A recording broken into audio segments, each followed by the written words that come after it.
Hot pans thrown in my face. People do business with other people. Today I'm speaking to Sam Brotchie, who launched his latest project, Sexy Buns, last year. Sam has years of experience in the industry, working in fine dining in Michelin-starred restaurants in France, Australia, and London.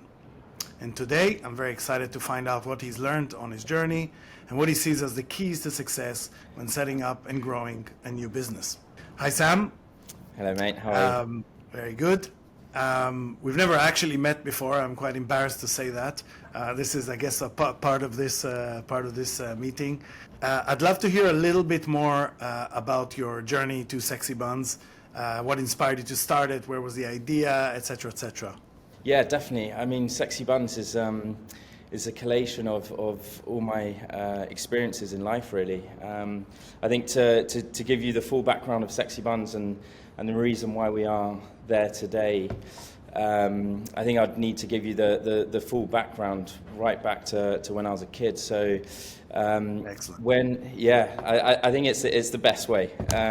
Back in the day when my dad was 14 years old, he was actually homeless. So he went into hospitality so he could feed himself. And so that's where he went down that route. Didn't really enjoy it, but at least it put food on the table. He had many other businesses from there and learned a lot from hospitality, because what I think a lot of people don't realize is anything you do in hospitality is amplified compared to any other business. So you've got 2 deadlines every day because you've got lunch and dinner service. Stock management is way higher than any other business because it's food, so the stock management is like 2 or 3 days max. The amount of staff that you need to manage, the pressure, it's just amplified. Everything you do in hospitality is amplified. You need to do marketing, you need to be creative, you need to do all these things. So it allows you to learn so many other skills that you can then put towards any other business. So that made him very successful. And he with my mum, built a business up where they were one of the biggest exporters of furniture in the UK, and then overnight lost it all. So when I was 2 years old, my brother was, I think, about 8 or 9, we were homeless again. And so my parents started a sandwich bar in Fulham called Brotchie's.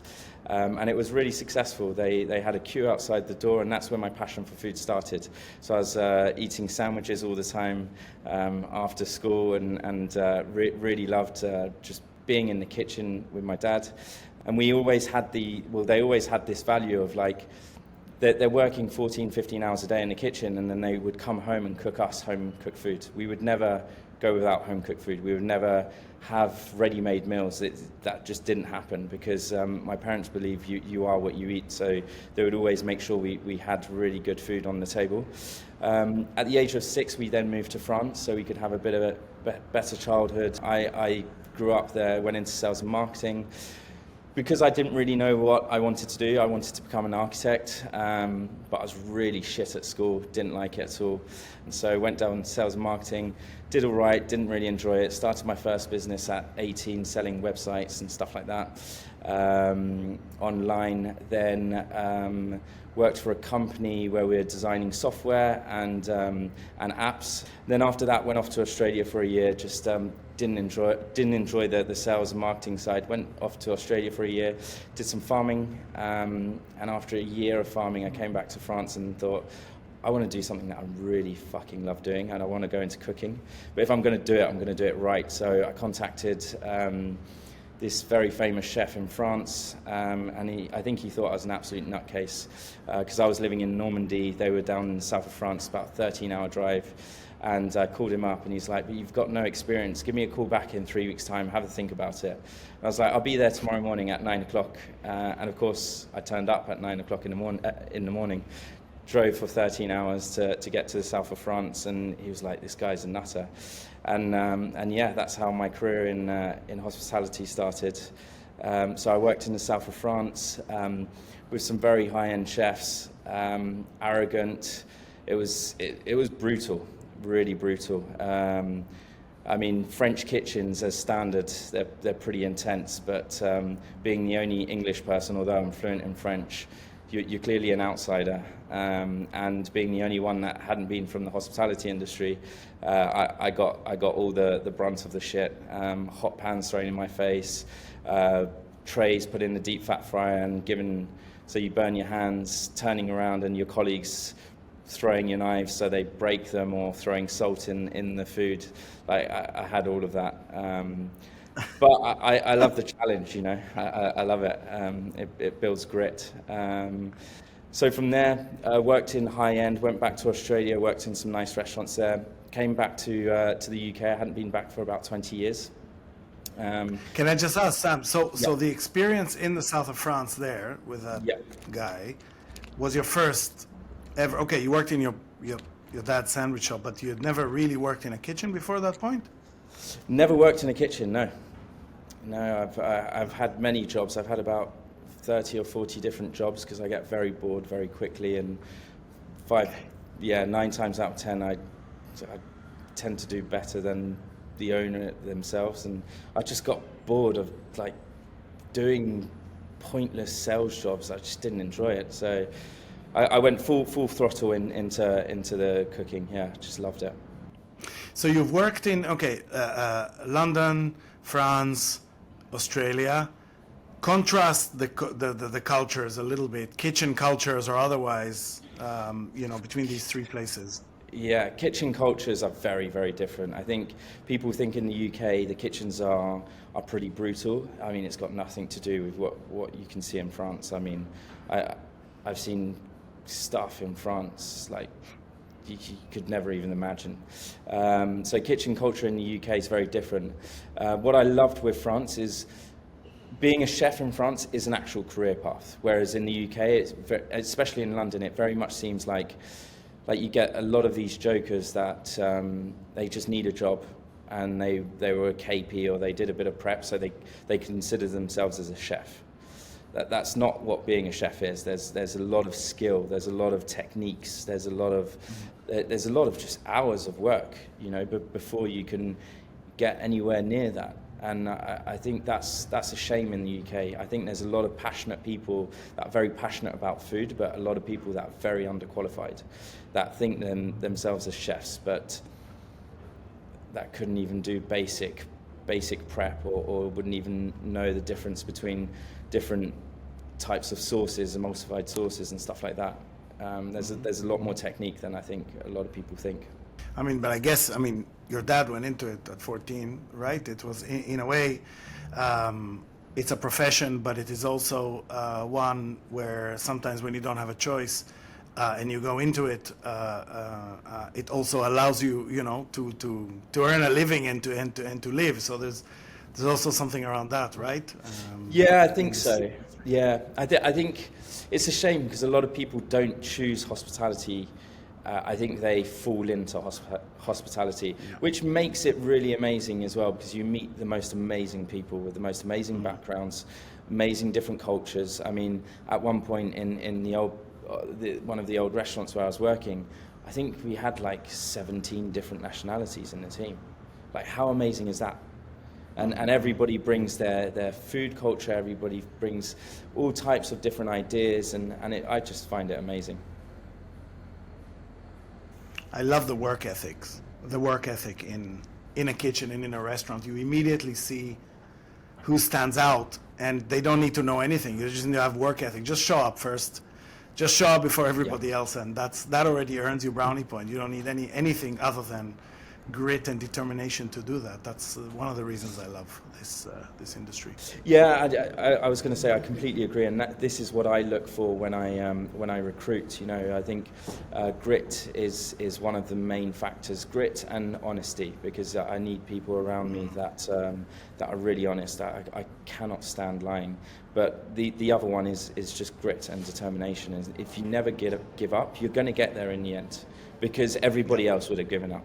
So you don't even need to be the best. You just fucking work harder than everybody else, and bit by bit you will get there. Yeah. Okay, let's talk a little bit about Sexy Buns. I mean, now that you just told me your story, it does sound like a little bit like a reincarnation of Brotchie's, no? Is it not? Yeah, it's a little bit of a reincarnation. My dad now lives in Thailand. I've travelled around Australia, Asia a little bit, so my passion for food has always been Asian food. So that's where the menu influence comes from. So we got like a Vietnamese bun, we got a Thai bun, a Chinese bun, Indian bun. So that's where the inspiration and the passion comes from, and then the sandwich side comes from where I grew up at Brotchie's, really. Yeah. And the experience around all these like high-end restaurants, etc., and getting the discipline, how does that influence the way that you run the business or the kitchens, or does it not? Oh, it completely does. I think one thing you learn in high-end restaurants, fine dining, is the attention to detail. You know, every detail matters. And I remember sometimes when I started, and you're like, this chef is literally just pulling my leg. But he was right, you know, because at the end of the day, it's his kitchen. And so it's that attention to detail that they had. Give me an example.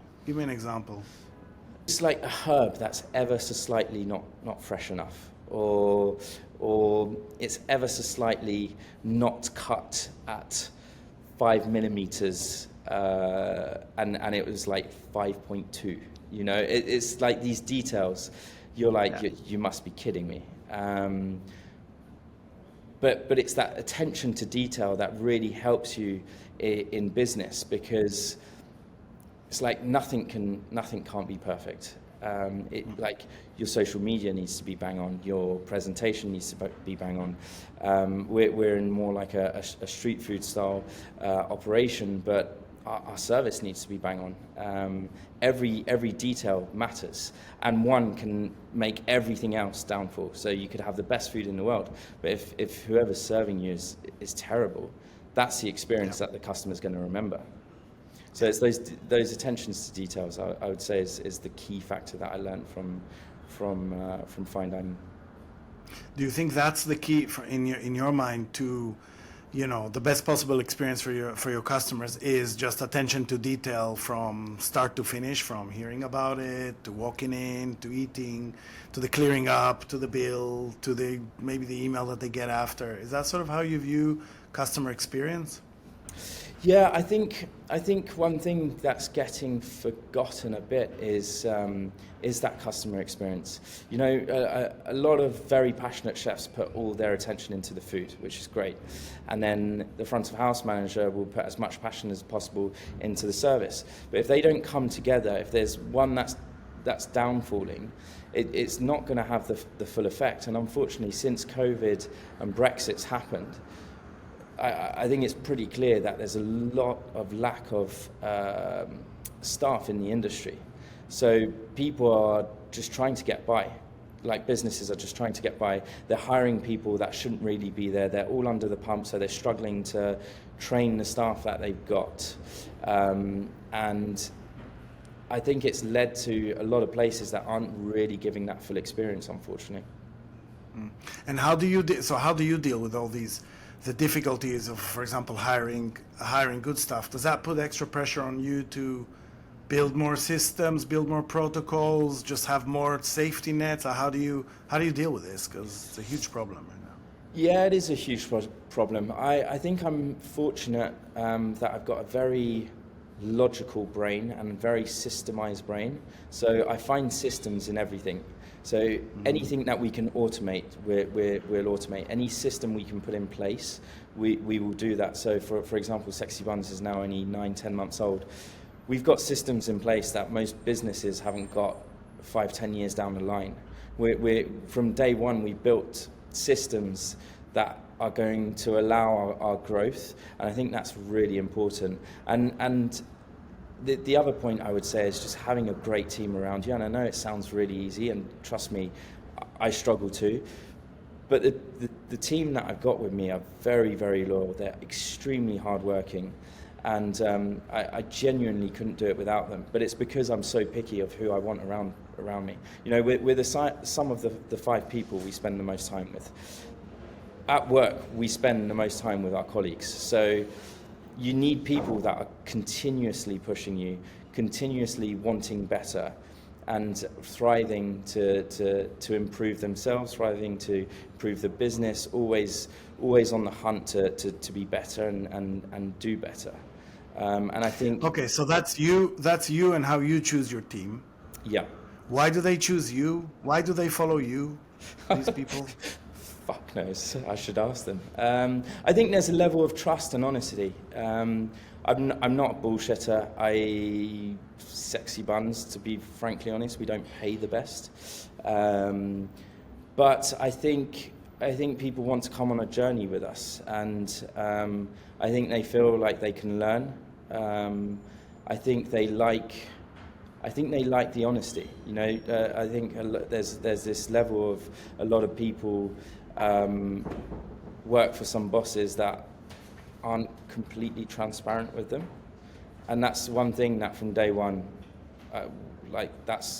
we don't do that. We're completely transparent with everything we do, with all our staff, and I think that's very important.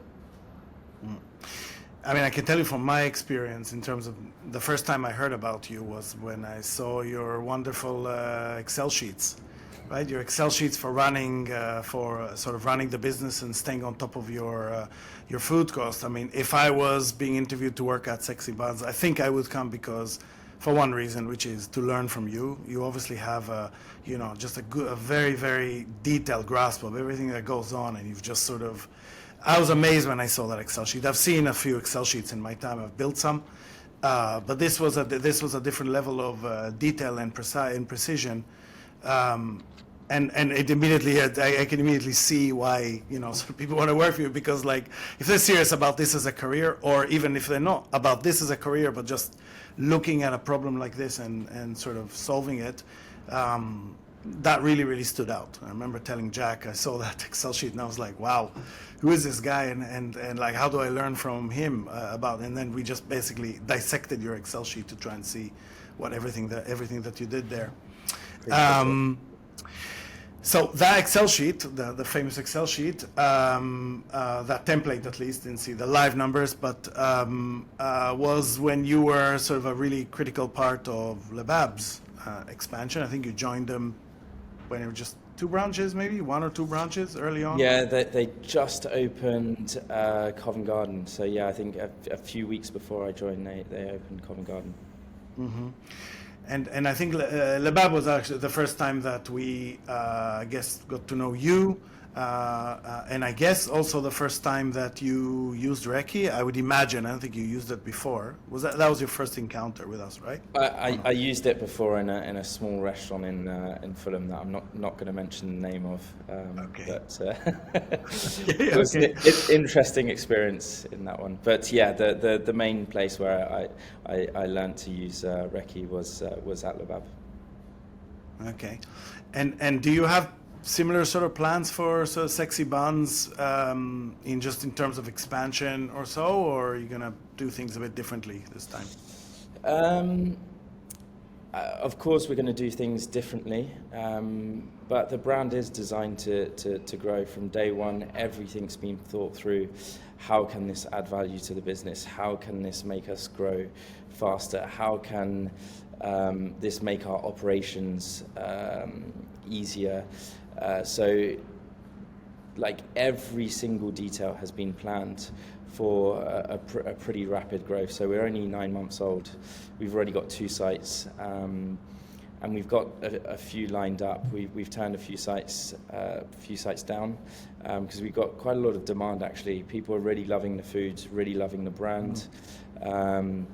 It's quite a cheeky brand. I wanted it to be cheeky. Wanted it to be fun.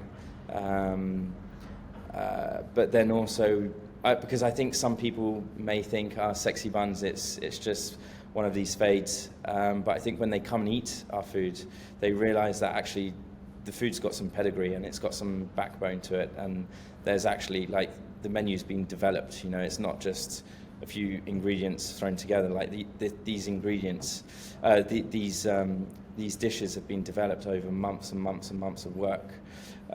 So some people have come and tried our food and basically offered us sites immediately. So yeah, we're definitely looking to grow.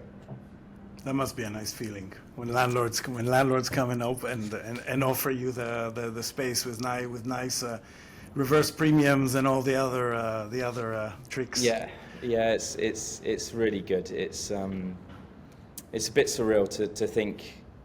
Literally 10, 11 months ago, I was thinking, do I want to still stay in this industry or not? And seeing how everybody else is struggling and we're doing so well, it's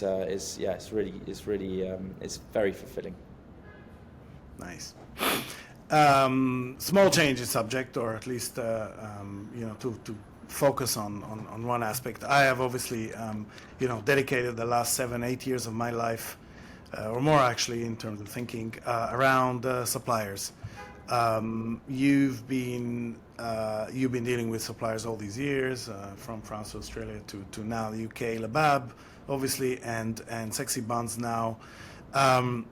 What do you tell me a little bit about how you think about your supplier relationship, picking them, using them, relationship with them? Like, how do you view that whole field? For me, the relationship is very important. I'm a people's person. I don't really care about the money per se. I don't really care about all the ins and outs. It's the relationship that I have with the particular supplier or person. And that's one thing that I loved with REKKI, for example, because with Jack we had such a good relationship. And I think that's why my love for REKKI grew, and that's why I've always recommended it to everybody, because from day one I had that relationship with Jack. And I think it's very similar with suppliers. If you have a great supplier, they're going to back you up. If you forget to place an order, they're gonna deliver it to you. Things like that. They always know what quality you stand by, so they're not gonna start delivering shit quality. I think the way I find a new supplier, I would say it's based on quality and values.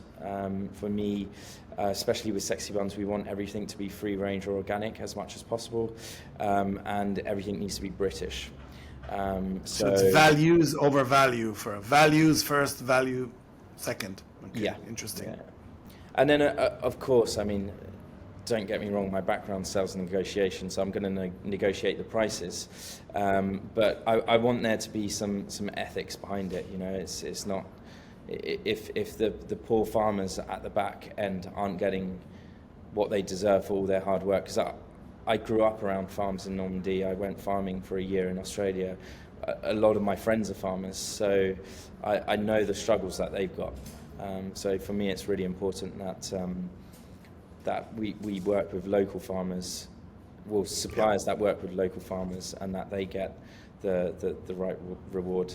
And it's hard to track, you know, as a consumer. It's like, at the end of the day, the suppliers can pretty much say what they want, but it's getting suppliers to get you in touch with the farms, and when they send you out to the farms and you get the team to go and meet the farmers themselves where we actually get our produce, that's when it becomes very special.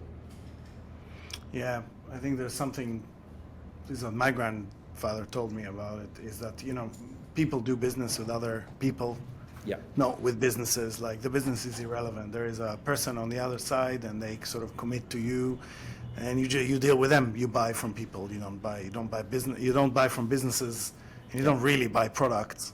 You buy a product that somebody has crafted for you, and there's nothing more real than that in the food industry. Like the farmer or the baker, and you have very good relationships with your bakers as well. You know, they make something out of it. Like, people underestimate the part of your heart that stays in that loaf of bread every day that you bake it. And it's a massive part of it. Yeah, I couldn't agree with you more. You've been using REKKI for 6 years. I'd like to ask you a question, and you can't think about it for too long, and you do not need to be politically correct. You don't need to say the right things. And you never are, so please stay the same, you know, even as you are off camera. So on a scale of 1 to 4, okay, 1 being I don't give a shit, and 4 being I'll be incredibly sad or devastated, how would you feel if you woke up tomorrow and REKKI disappeared? I think it would be a 3 or 4. Okay. I think REKKI REKKI has allowed us, especially when we started, to literally operate.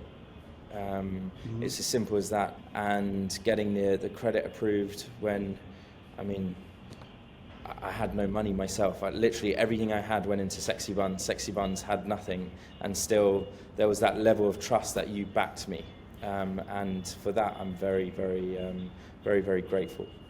So yeah, I'd be very sad to see it go if that was ever the case.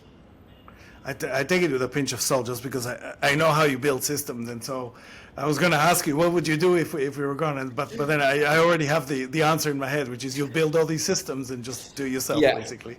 Yeah, Pretty much. I would build my own app. Yeah.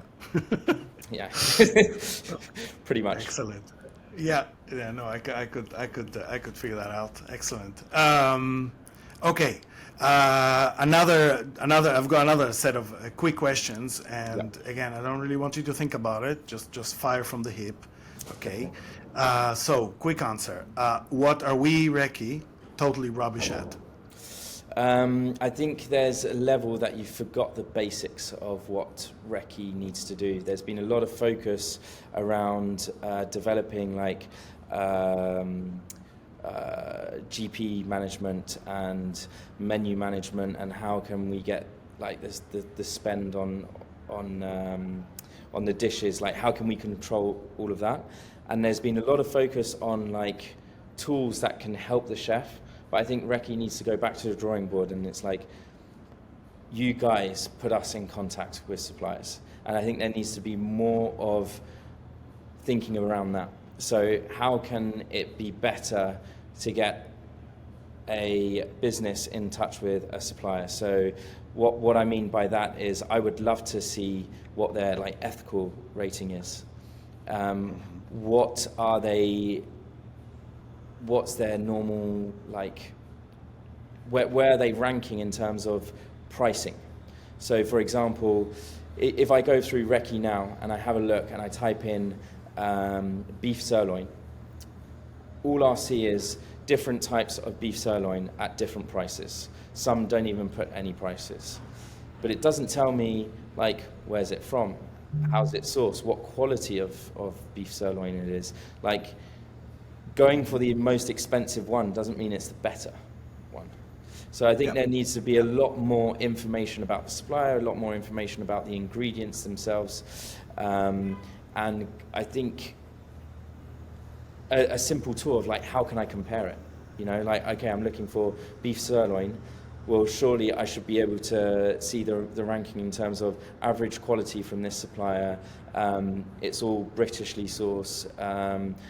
Bang, bang, bang, but something to be able to compare the actual ingredient and supplier. Because all these other tools are great, but any chef can figure out how to calculate their GPs. At the end of the day, it's not rocket science, or they can find someone that can help them do it. It's just a bit of maths. So those tools are great, and I think once things are settled with REKKI, I think going to focus back on that, I think, would be amazing. But I would go back to the basics of what REKKI provided, which was a connection between a business and a supplier. But there's so much more that can be done from that. Yeah. Well, that's great. Stings a bit, of course, but very, very good to hear, feedback from the ground. Okay. What do we do better than anyone? Well, I guess you've answered it, haven't you? Or at least. I think you do. Your ordering system for me is better than anyone. I've used systems if they ever hear this, they're going to hate me. But Kitchen Cut, Market Man, all these other systems, they're so shit. And people love them because they've got nothing to compare it to. But when you've worked in software designing and developing apps and stuff like that, you know how simple it can be. You know how ergonomically it can look, how seamless things can be, and it's like they've been designed in the 80s or something. So that's one thing that I do like with REKKI. Although again, this may sting. It's a pretty ugly app. When you use it, it's not very pretty, but it does what it says on the tin. You know, it puts you in touch. You can order through it. It's very simple. Any Joe could use it. You don't need to be qualified to be able to use the system, which I think a lot of these other softwares forget.